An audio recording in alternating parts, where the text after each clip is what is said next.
de Jorge Ibargüengoitia. Los pasos de López. Narración: Abraham Arreola. Capítulo 22. El camino atraviesa el Valle Ancho, remonta sin prisa a la sierra y luego se precipita en un rizo por la cuesta empinada, hasta llegar al plano donde está la Ciudad de México. La cima del camino está donde éste se junta con la falda del Cerro de los Tostones.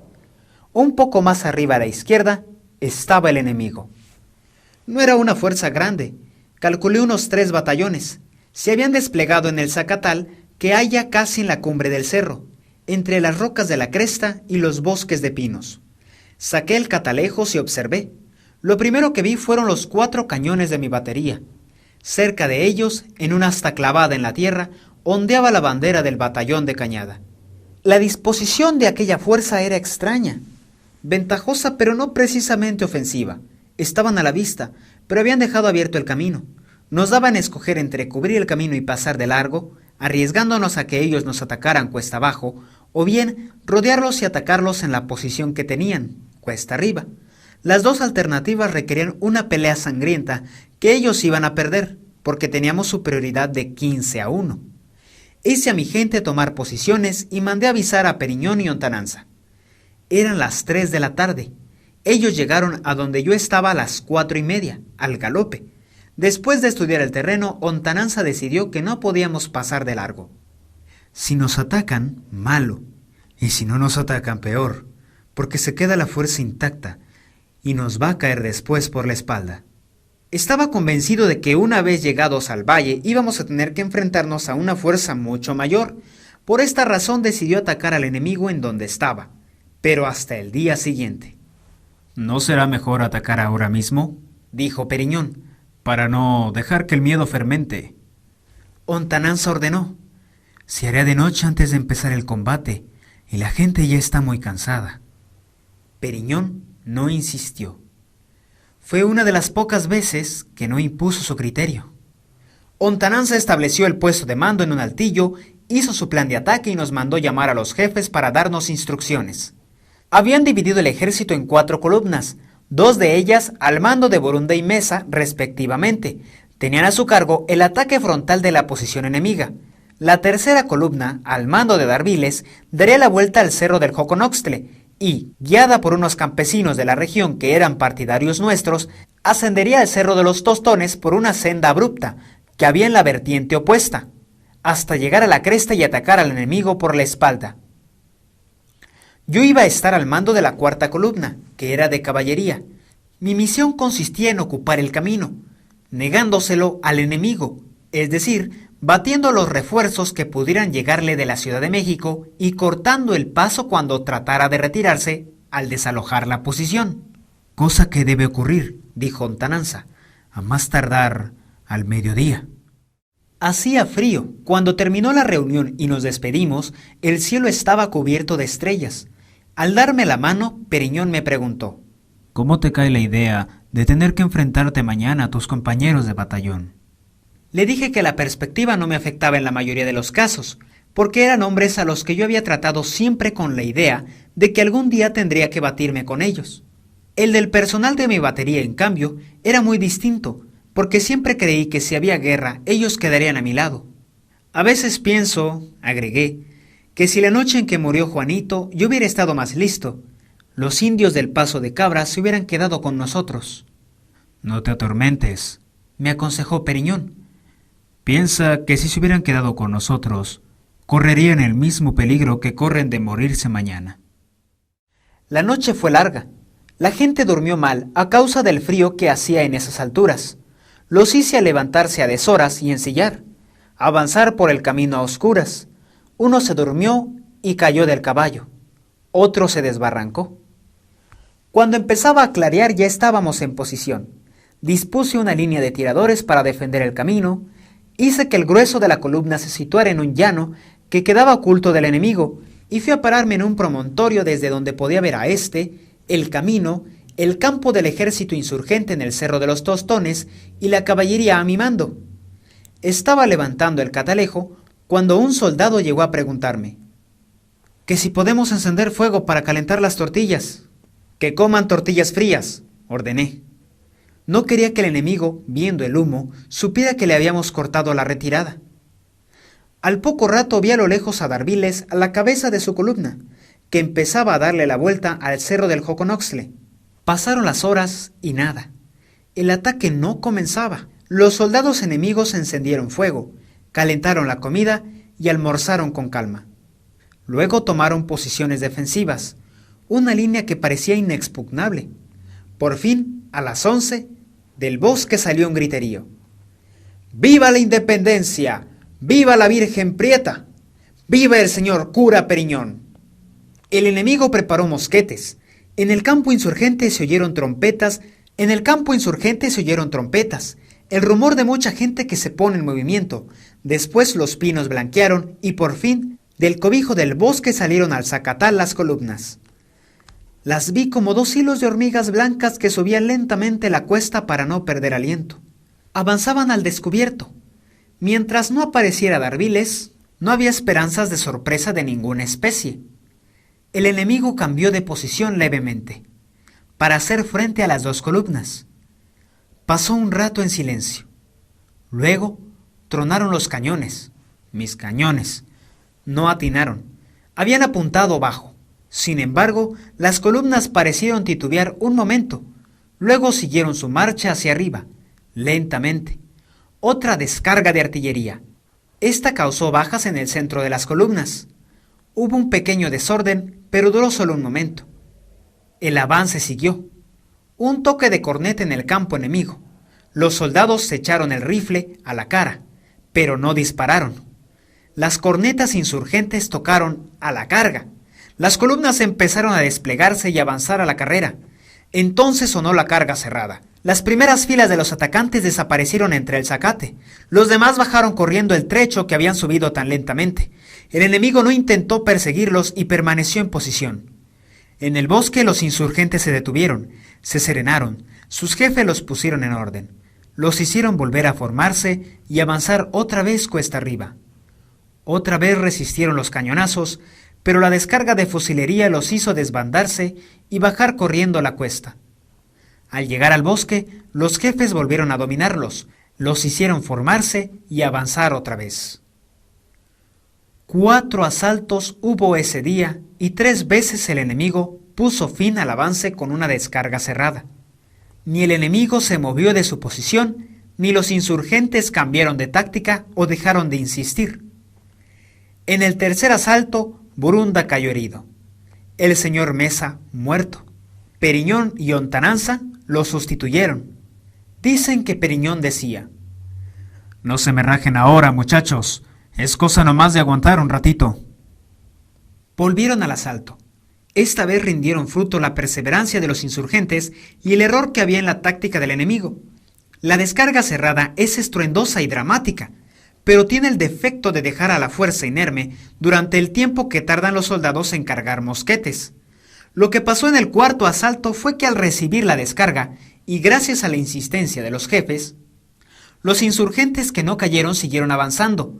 Los primeros en alcanzar la posición enemiga murieron a bayonetazos, pero ya la batalla estaba decidida. Una ola de gente subió a la cumbre y acabó con los coloniales, que resistieron valerosamente. De 1000 hombres que eran, se rindieron 14.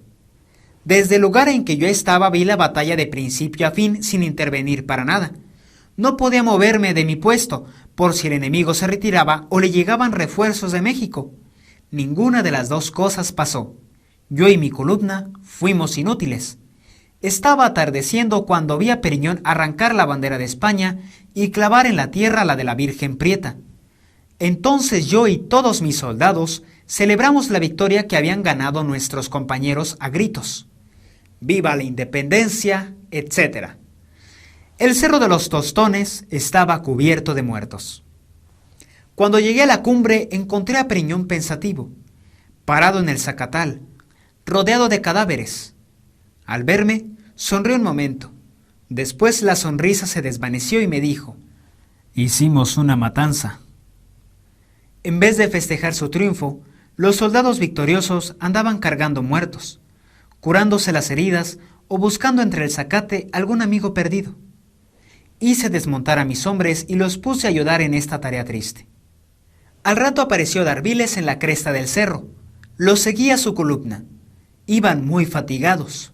Adarviles fue al puesto de mando y se excusó con lontananza. Dijo que había perdido primero a los guías y después el camino. Había pasado el día yendo de un lado al otro por la sierra hasta que encontró el sendero que conduce a la cresta del Cerro de los Tostones. Si llegas antes, le dijo lontananza cortante, el resultado hubiera sido el mismo, pero hubiéramos acabado más pronto. Periñón fue más cordial.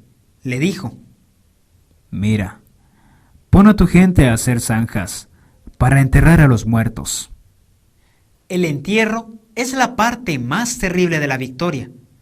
Entre los amigos caídos estaba el señor Mesa, con 3 balazos en el cuerpo, 2 de sus hijos y varios hombres que habían sido de mi confianza. Como siempre, los mejores fueron los primeros en caer. Entre los enemigos encontré a los indios del Paso de Cabras, al cabo Berrueco, al mayor Trujano y al coronel Bermejillo. Yo mismo cavé la fosa de este último. Recordé que me había dicho que quería que lo enterraran en el Che, y que yo había apuntado este deseo en un cuadernito por si algún día estaba en mi mano cumplírselo. Lo enterré en el Cerro de los Tostones y al cubrir la fosa cavé encima su sable para saber en dónde había quedado su cuerpo. De nada sirvió, porque esa misma noche se robaron el sable. Cleto quería pasar lista para saber quiénes eran los que habían caído. Periñón se opuso. Ya bastante sangre vieron para que los hagamos oír una lista llena de silencios. Al contrario, muevan piedras y formen un monumento que diga: aquí triunfamos, y vamos a celebrar la victoria con una cena especial. El día anterior, una partida forrajera había caído sobre un ganado. Por órdenes de Periñón se mataron 100 reses, se encendieron lumbres y se pusieron a asar. Se formó otra partida que fue a buscar pulque en los ranchos de la región. Lontananza escogió el lugar donde se levantaría el monumento. Periñón y yo fuimos a ver a los heridos. Un soldado viejo, de los lanceros de abajo, le había sacado a Borunda con un cuchillo la bala que tenía en el muslo y estaba cubriendo la herida con un emplasto de penca de nopal machacada. Borunda estaba sufriendo. Lo importante, Emiliano, dijo Periñón, es que esta noche no te vayas a resfriar. Tápate bien con el capote. Ya mañana dormirás en un lugar más cobijado.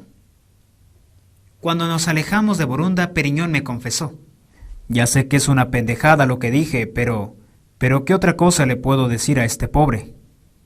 Vimos heridas horribles. Periñón dispuso que al día siguiente los heridos que no estaban tan malos cargaran a los que estaban peor y los llevaran a Polotla, donde habíamos dejado la retaguardia. Hecho esto, señaló la cresta del cerro y me dijo: Vamos a ver qué hay del otro lado. Escalamos con cuidado a la luz de las estrellas. Periñón iba adelante. Cuando lo alcancé en la cima, estaba parado en silencio. Entonces vi que a lo lejos, en medio de la oscuridad del valle, había una mancha de lucecitas. Era la Ciudad de México. Dormí mal. Fue una noche llena de ruidos. Había heridos que se quejaban, sanos que mascullaban en sueños, pasos furtivos.